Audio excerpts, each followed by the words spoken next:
Welcome, everyone, to Perched on the Top Shelf. I am your host, Lee Walker. I am joined by the Perched correspondent, YouTube.com, and Justin We Trust, Justin Largito. And ladies and gentlemen, we are back with another episode as we kick back with the Hasbro line. We are here at Series 3 now, Justin, as there was a little break in the show. I'd like to thank Chris Phantom for helping out with Series 2 and the tag team line there. Justin, Series 3 saw some changes and changes fast that they had to fly on the whim with that we're going to talk about.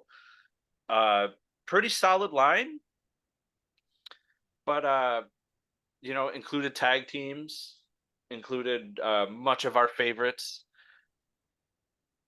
a lot of accessories. So let's begin. Yeah, man, let's do it. Which side do you want to start with? Let's see. Let's go Macho and then onward because I'm gonna have some stuff to say at the end.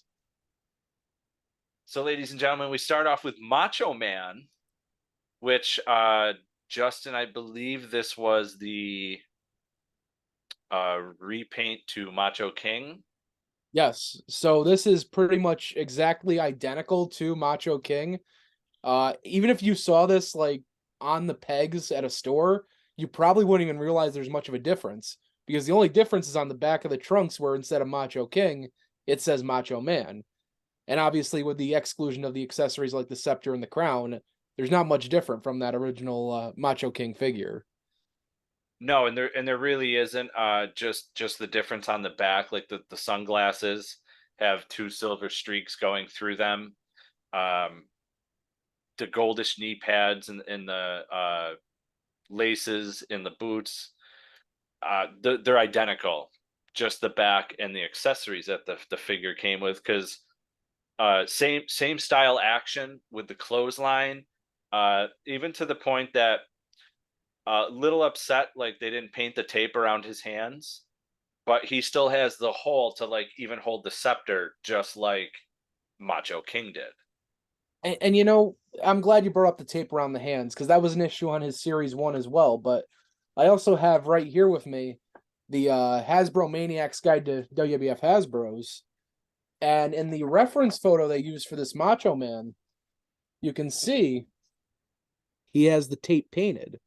So I don't Yeah. know what the disconnect is with, painting these prototypes or these studio shots, and then when the figure actually makes it to stores, it's just the mold of the tape and it's not painted. I wish I knew. It kind of drives me a little nuts seeing that. Because even on the Macho Malaway, it was the same thing. Hands are painted and stuff like that. But great figure overall. But it's one of those, if you have Macho King, did you really have to buy Macho Man? As a collector, the answer is yes. But as 1991 7-year-old me, yeah, I had like had to have it because it was another Macho Man that came out. You had to have them all type deal.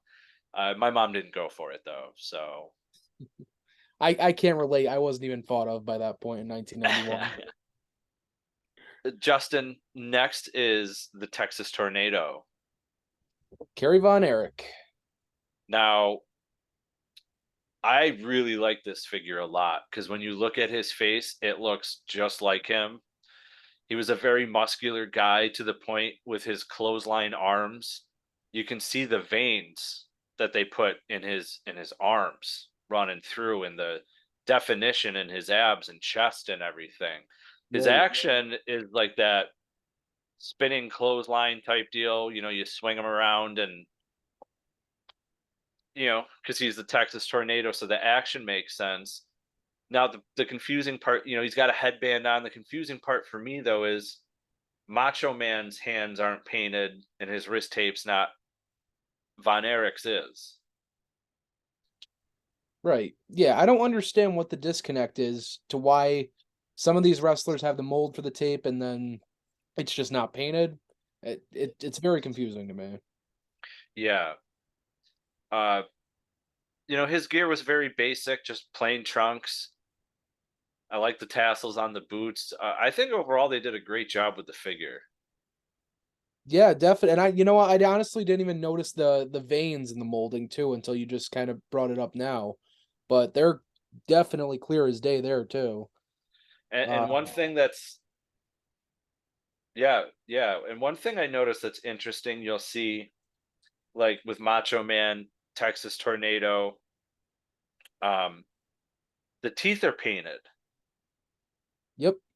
and they did a great job with the eyes, making them. You'll see a lot of guys who do customs. They make the white too big in the eyes. These eyes are done great. Uh, the hair, they did a great job. I think this turned out to be a great figure. Really a sleeper figure if really you think about it. Former Intercontinental Champion, but uh, I would say his time in WWE as Texas Tornado wasn't really as long as people think. Yeah. Like you said, it is kind of like a more of a basic, Hasbro like design wise, but with the detail of the torso and the arms and the head sculpt is definitely spot on for a Kerry Von Erich. So this is Yeah. very good in my opinion. Moving on to our next figure, Justin, and I'm going to compare this to his Series 1 figure quite a bit, is we have the Big Boss Man. Uh, very, very more detailed compared to Series 1 Big Boss Man. You see, what's ironic about that is I still like the series one more.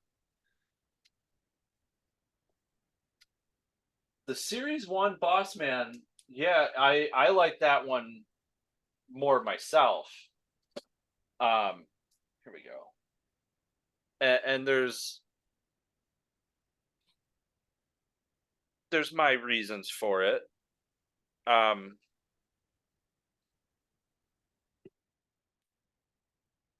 Series 3 Boss Man has more detail in the face.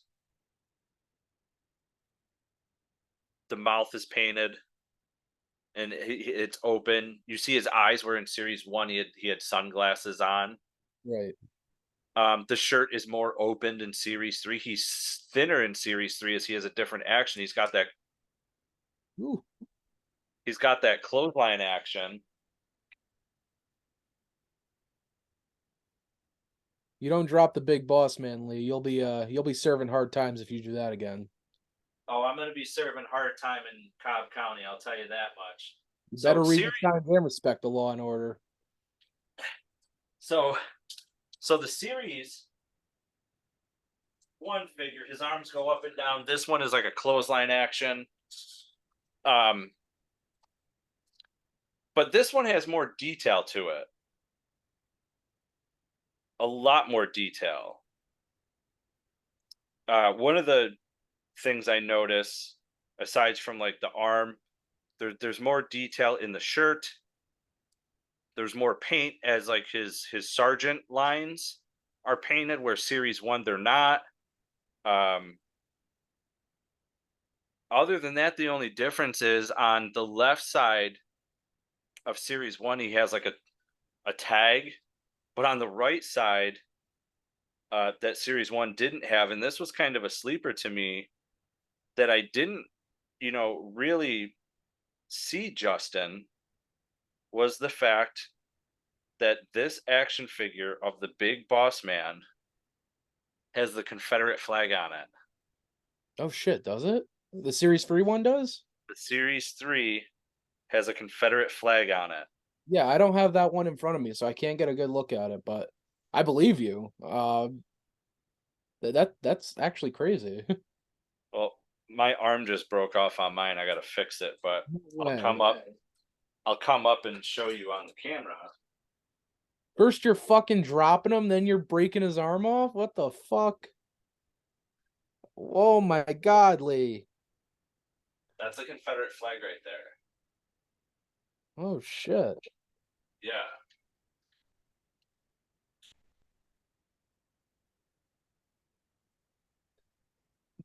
Ooh, excuse me. Don't mind me as I perform surgery on air, folks. Oh, it's all good. It's all good. So, ooh, so yeah, this boss man is way more intricate than Series One. However, Series One, Justin, just like you said, is always going to be my favorite, and the reason for that is because it was, I think, my 5th birthday. I had gotten the big boss man, and I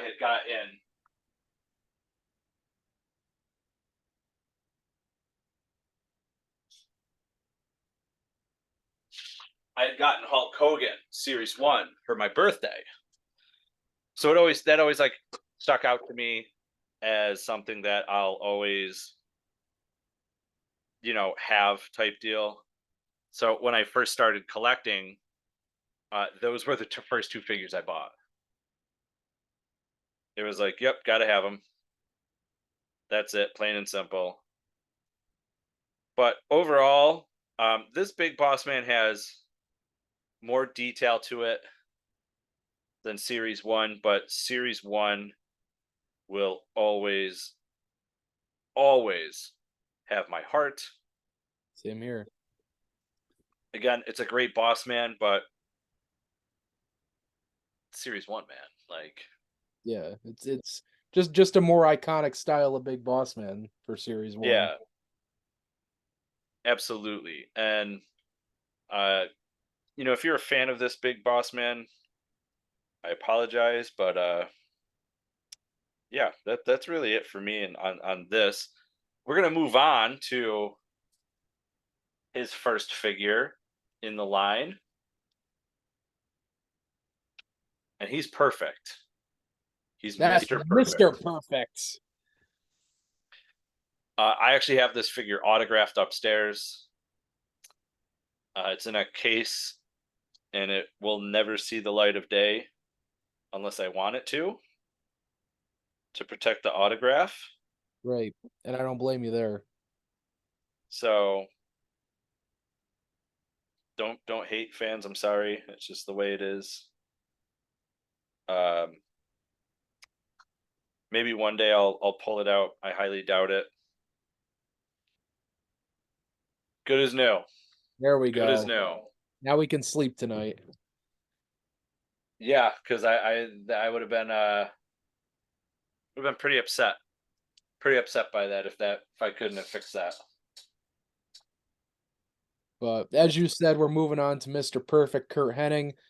This version of Kurt Hennig in the Hasbro line has the full solid yellow singlet. You got the perfect scowl right there, blonde, bleach blonde hair, the black knee pads, white boots. So, as we were talking about with Macho earlier, so this one doesn't have it molded on the actual figure. It really bothers me that this doesn't have wrist tape. This Mr. Perfect, because when I think of Mr. Perfect, I think of singlet, wrist tape, knee pads, white boots, and I feel like that's the one thing that stops this from being like a perfect Mr. Perfect. Ironically, a perfect Mr. Perfect Hasbro figure.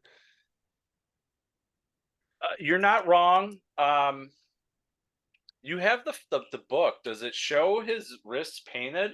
I don't think so. It doesn't because he doesn't even have wrist tape on. For me, um, Yeah, no wrist tape. yeah. So for me, Justin, where I'm upset with the figure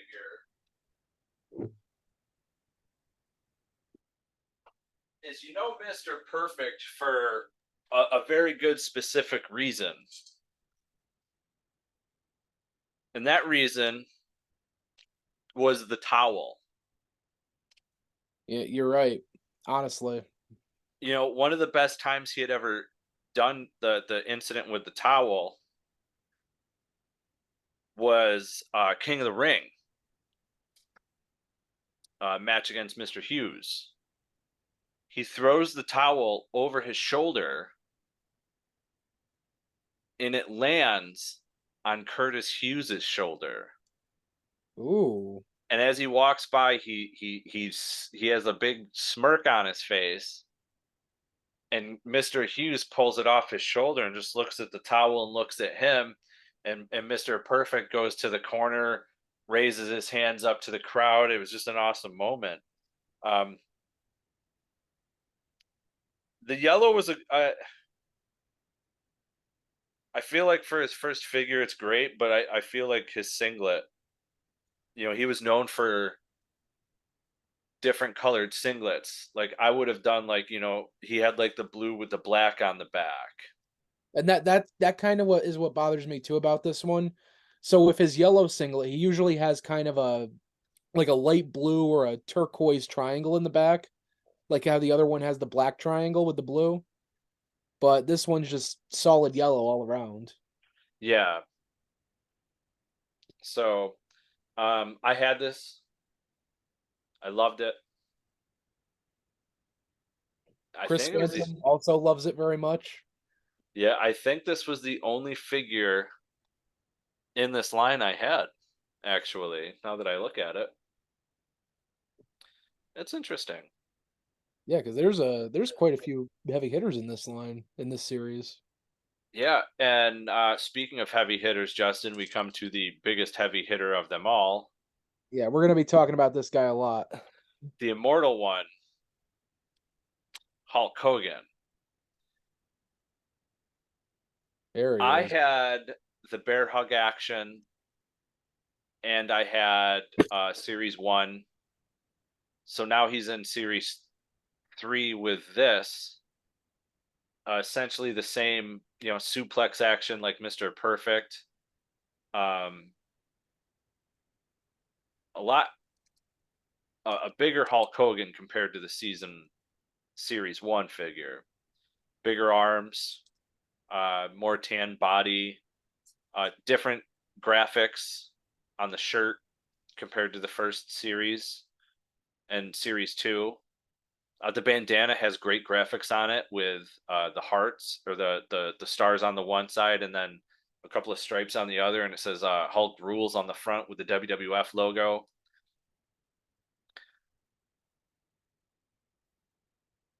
In my opinion, this is probably the best Hulk that they actually had made.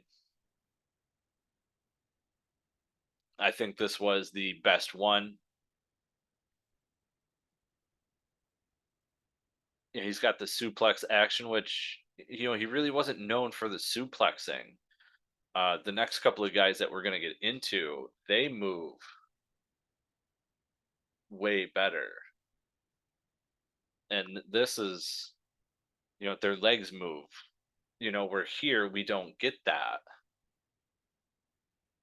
We don't get it at all, which you think with it being Hulk Hogan, the Series 1 we got the body slam, which he was known for. Series 2 with the bear hug action, it was cool, but as a kid you really couldn't do much with it. But this one here, you can do the suplexing, headlocks. It's a great figure. There's no doubt about it. Um, Later we would see this figure, and we'll talk about it in the Malloway. But overall, Justin, I was just saying how for all the Hulk Hogan's and for the couple of figures that we're coming up to next, we didn't get a Hulk figure with legs that move. Especially considering his finishing move was the leg drop, and his signature was a boot to the face. Uh, Again, overall, we see this figure come back in the Malloway form, which we'll talk about later on when we get to those. But overall, I think this was the best Hulk that they made, even though I'm strictly still hardcore about Series 1. I gotta disagree with you for the best Hulk because I think that goes to the bear hug Hulk Hogan. I really do. I love that one the most. I see the action with the bear hug. He looks like he's flexing, showing all the pythons and everything. I love that one. I like it. It's just hard because there's not much you can do with them. But when you were a kid playing with them and stuff. But Justin, I think we're gonna do these next two as a tag team because that's what they were. But we do get to talk something that was slated different for one of the figures. Ladies and gentlemen, the natural disasters, Earthquake and Typhoon. God, look at those two. Nice and minty. I got mine Yeah, right those are here. awesome. They have the same action. You know, they're both bigger guys. They both have the same arm actions. Their legs move, which, like I said, I was just saying, like for a guy like Hulk Hogan, this would have been cool to have in one of them. You know, Earthquake, they got his tattoo on there and it came out. Look at that. That is mint. That is a mint tattoo on that one. I've got two of these figures. One's mint, one's not. I've got the non-mint one. Interesting choice though with Earthquake with the ring gear. And I Yeah, think that's this is like more of his single run gear. When they were a tag team, he wore a similar singlet to Typhoon with the black and the red and the white running through the middle. Here we've got more of like what a single gear Earthquake wore. Uh, Great figure. I like it. A lot of people repaint these though with the gear that we were just talking about, which is fine. But I mean, this Earthquake is it's a great figure. The expression on his face, the arm action, again, the legs move, so you know he can stomp around you, run one way, run the other, and then give you the big sit down. Typhoon, though, now this is where I think Justin it gets interesting. We got the single run Earthquake gear, and I don't know why they didn't change him when they brought Typhoon in because this is right as Typhoon goes from Tugboat to Typhoon. We were originally supposed to get Tugboat as the figure, which if fans of you know, which I'm sure you do, being figure collecting fans, you know that Matt Cardona has the, I believe the prototype 2-up head yes, of he Tugboat. definitely has to go up. Yeah, So, um, you know, we know that that figure was supposed to come out, which when we do the review on the retros, we actually get it, and you'll hear my thoughts on that because and I'm gonna disagree with you with your thoughts on the retro tugboat. So that's fine. That is completely fine. But this Typhoon, again, I think with the gear, phenomenal job. yeah, It's perfect. You know, um, all I can think of is that they in production they had already gotten Earthquake started type deal. You know what I mean? that's what I'm thinking too. But even still, that just seems it's very odd that they would just make Typhoon because you have to make a different mold from that tugboat. So is it really that hard to do a repaint on Earthquake? You know what I mean? It's just it's weird. Yeah, because Tugboat was a whole different mold, Yeah, because he had the hat on his original mold, and his so legs they were had solid. to change it. Yeah, and his legs were solid. Right. But let's move on because we get to like one of my favorites, and this actually comes up later on. Again, it's another figure that Matt Cardona has. That is an extremely rare one. But we'll talk about this Series 3, which this is rare in itself. Brutus the Barber Beefcake makes the return to the Hasbro line after being part of Series 1. New gear, new action, and they changed the color of his clippers. In Series 1, they were red. This time they are black. Basically, I believe we have the same face. We do. There's really no difference there. Um, this figure is great. I love the gear is way more intricate than Series 1. Series 1, they went with the patchy stuff. Now he's in like a whole different type of style of gear he was wearing. I think they did a great job with the hands. I mean, the shears are always awesome to add.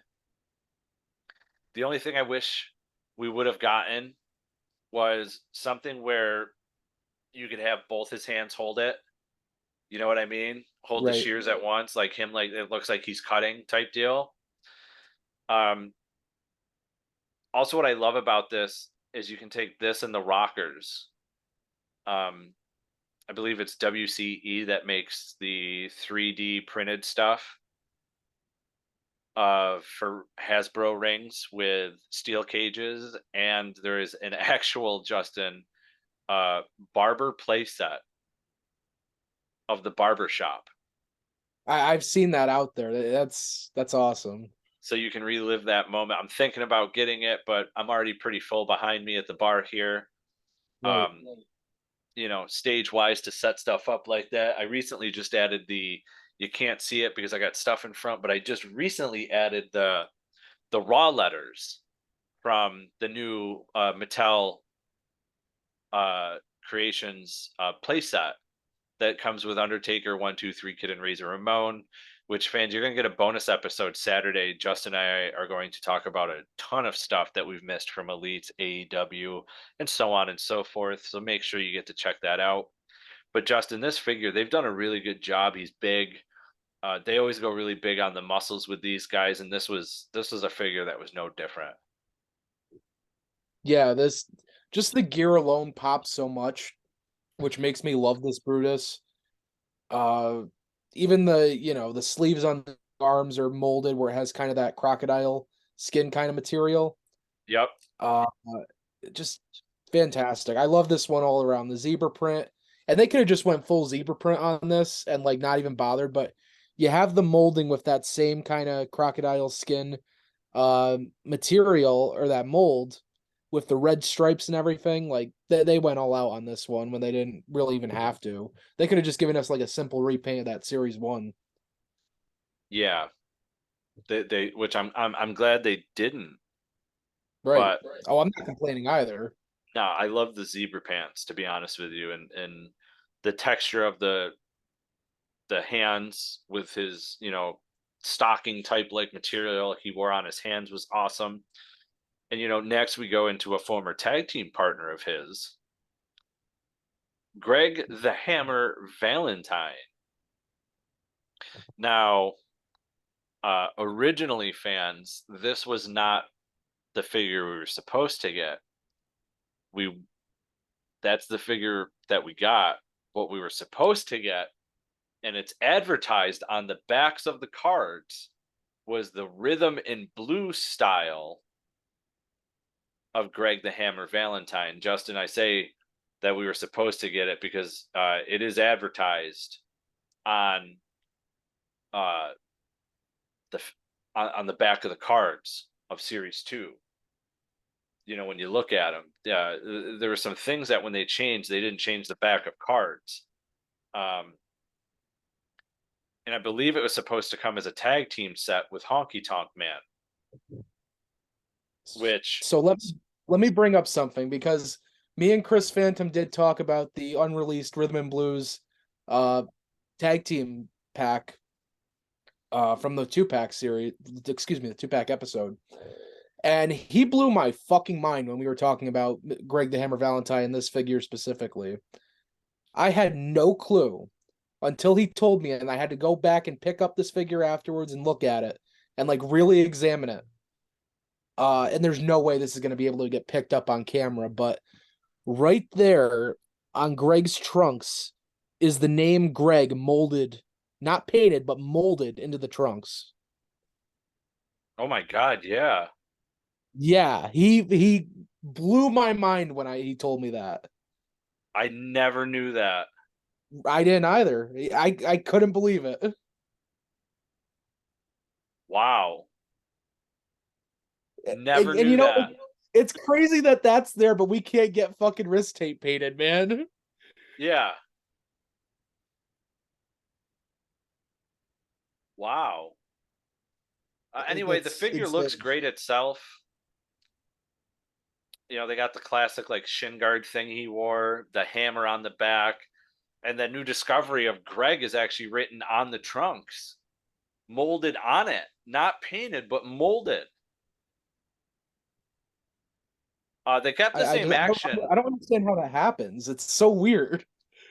Now, Justin, we do know that there are unreleased figures as the Rhythm and Blues. We know that Mark Bushy had it once. There's only 3 in existence that we know of. We know Mark Bushy had one. He had sold his. Matt Cardona had one. I don't think he has it anymore. And then I believe the last owner is, I believe, the guy who owns Ringside Collectibles. Which those are the only 3 that are known in existence. Mine is obviously a remake that someone had done. But again, this is one that we wanted that we didn't get. And we do get it later in the Retro line. As you guys can see, I have the box out on display. As you see, Tugboat and Typhoon on there. Or, well, yeah, Tugboat and Greg the Hammer Valentine. I'm sorry. I was looking at Typhoon, and there's Tugboat, and, you know. Right. We're all over the place with these gimmicks. So we'll talk about that when the time comes for that figure. Now, Justin, you have the next figure that not Dorn. He's not in this series, but now you have the next figure that I actually don't have loose, and that is we get another Ultimate Warrior. Yeah. So brand new Ultimate Warrior, brand new mold. I love this figure. This is definitely, I would say, in my top 5 for the Hasbro line. The colors pop. The molding on the tassels is fantastic. The face looks great. Everything about this just screams Ultimate Warrior to me. This is my least favorite Warrior. Fuck you, bro. No way. I won't accept that. And there's a lot of reasons. The first one is just a classic to me because it's the first one. The second one, I think, is actually the best one. To me, this one's the worst one. It's way more highly defined than the first one, 100%, especially with the feet with the tassels. I hate the action. Yeah, I hate the action, though. It's a foot stomp. Like, I hate it. Oh, come on. But the Bushwhackers can do their fucking dance and it's okay? What's the Bushwhackers? Oh, stop. No. But the Bushwhackers don't have that. The Bushwhackers don't even have that action. But it's, you know what I'm saying. It's their, oh, whatever, well, I know man. What you're saying. Whatever. It's just, it's not a, not one for me. This Warrior did nothing for me. I did own it. I obviously have it on card because I have it autographed. And for me as a fan, I just, to have a complete collection, I got to have it. But for loose, I did have it at one point. But I did sell it to Chris Phantom, actually. Yeah, at the back with the Warrior, the Warrior logo there on the trunks. The colors pop, the purple and the yellow on the figure. I admit that I love the all of that they had done great with. There's no denying that. It's just for what Warrior was and the action, it just didn't do anything for me. The tassels on the back. Now I believe those are all molded, like, yeah, which is awesome, and I love it. But it's the action that takes away from the figure for me. Nah, I'm sorry, man. This is my favorite Warrior, and I'm sticking by that. You put this on display on the shelf, and it looks fucking amazing. And I do agree with you on that. It does look great.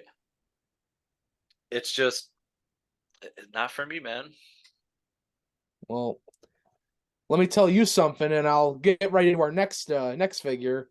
But listen up, you maggot, because there's one other guy that you don't have on that bar right there, and his name is Sergeant Slaughter. Yes, so we have Sergeant Slaughter here. Yeah, you grab Sergeant Slaughter. There he is. But very cool. He's got the hat molded on, the sunglasses. He has the point, and he has the little my action. Oh no, it does work. My action with the throwing the arms up and down. Singlet, the camo pants, which are very detailed, and the boots, along with the belt. So Great Sergeant Slaughter definitely resembles the GI Joe figures that would come out around this time as well. So they did perfect on this one, I'd say. Yeah, his wrist tape's painted. Even the mustache too, just the mustache The- too, just really brings the face together. And the jaw, having it out. Right. You know, this one they did great detail with. You look in the wrist tape and you can actually see like an army logo Oh in the wrist shit. tape, We're just noticing all this invisible molding here today. and that's on both wrists. He's got it on the hat.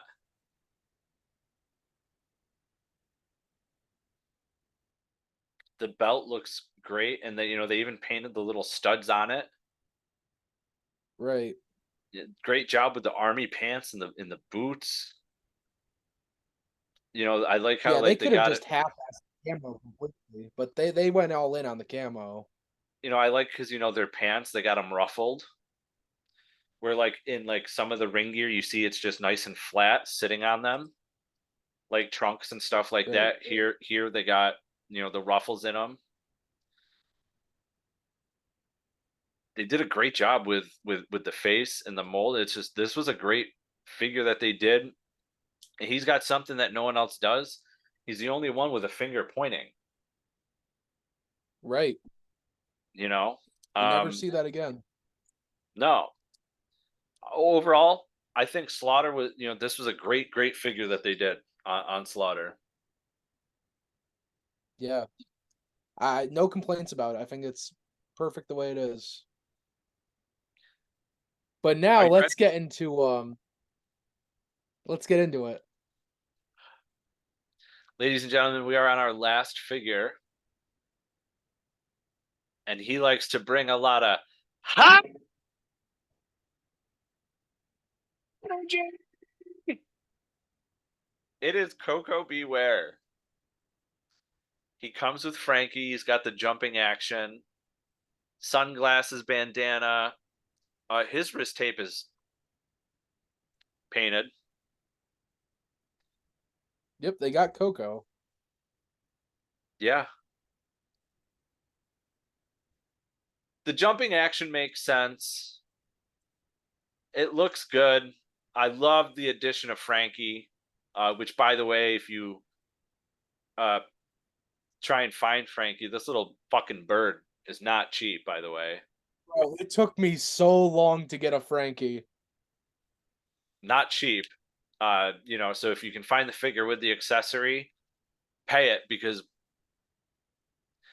there are reproduction ones out there, but the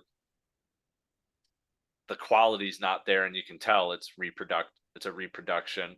Frankie looks great. They put a lot of work in his feathers. For such a small accessory. Right. And I think it's awesome how literally Frankie's feet is molded so it can just lay right on Coco's arm. Just Yeah. that's perfect. Now later on, um, we were going to get Coco with Owen Hart as the tag team. Unfortunately, Coco leaves, And and that's why Owen Hart is in high energy gear. instead of getting Jim Neidhart in uh, like Hart family type gear, he is in high energy gear as the new Rockets there with Owen. So we saw a change there, and we'll get to that when that time comes.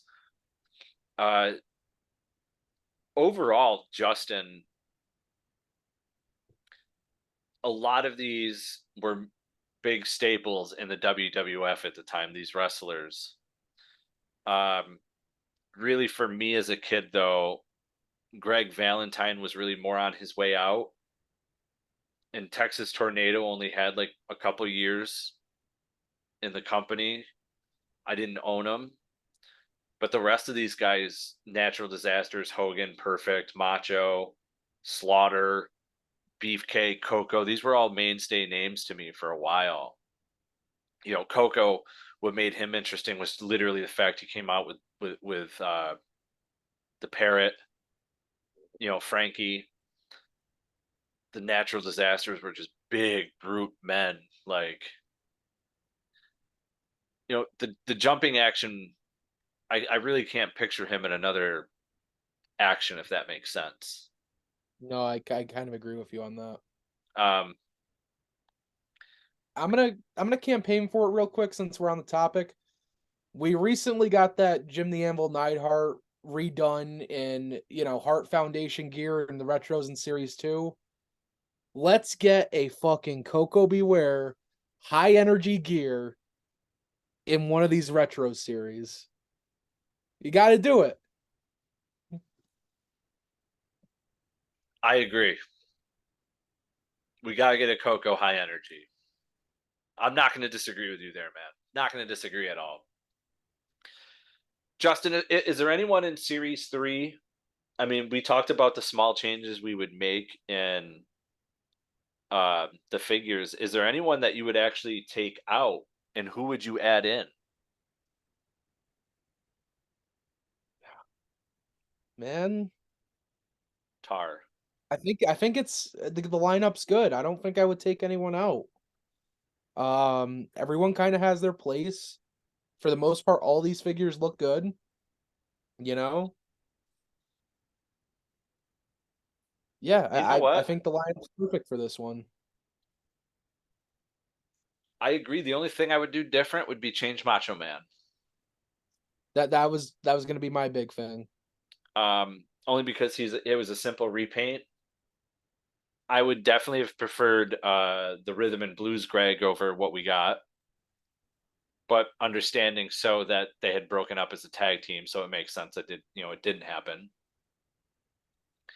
And I would change And look, when we Earthquake's when we gear. keep going on the macho, when we keep going on the macho, I get they were just trying to rush it out because this was post WrestleMania 7 and the Macho King had kind of, retired and Macho Man was getting ready to be a commentator for the most part. At least we could have gotten like a different, trunks design or, something a little bit different instead of just the Macho Man on the back opposed to the Macho King. Like, put out that JC Penney, exclusive Macho Man that was supposed to come out and never did. It's just stuff like that kind of irks me when you really think about it. Well, I don't disagree with you, but thankfully we have a resurgence, especially with the retro line. Um, as you can see in the Series 3 box set that they do now, we got two figures that were supposed to be in this line that we got opposites of. So, fans, you can actually check that out when we get to the retros, but we have a few more series of Hasbros to get through first. Now, Saturday, you're going to get a bonus episode of us talking about a bunch of new figures coming out, figures that have come out, whether it be AEW or whether it be WWE, from Legends, Elites, and everything in between. Fans, we are hardcore figure collectors, and one thing we will touch on real quick is if you're a figure collector or someone who just collects autographs of wrestlers, the Perched correspondent here and I are going to WrestleMania this year to represent Perched on the Top Rope, which is the banner we're under for Perched on the Top Shelf.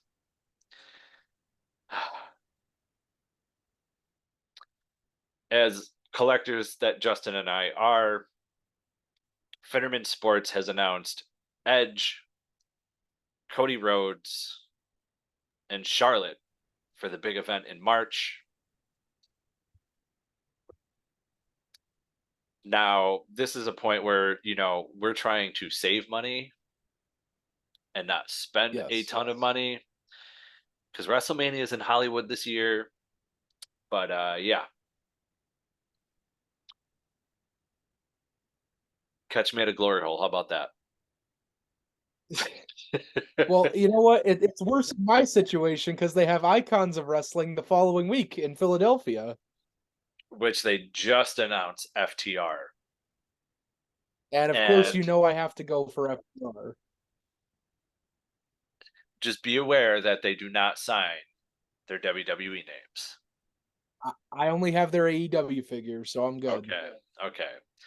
Um, yeah, it kind of sucks that we don't have conventions really near us anymore, so we have to travel for this stuff now. But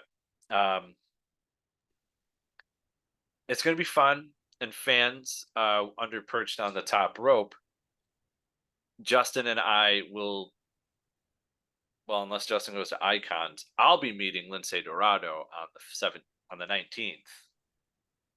So No, I should be there too. If I'm really thinking about it, I should be there too. okay.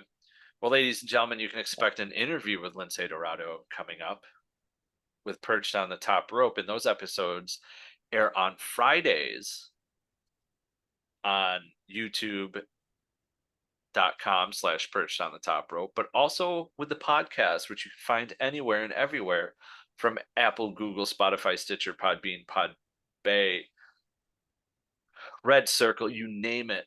We are there. It is Perched on the Top Rope. Again, we are perched on the top shelf. We are just under the Perched on the Top Rope banner. And for those listening, we thank you for keeping us on your chartables from America, Ireland, well over 2 years we've been on their chart and have never left, and Italy. Thank you.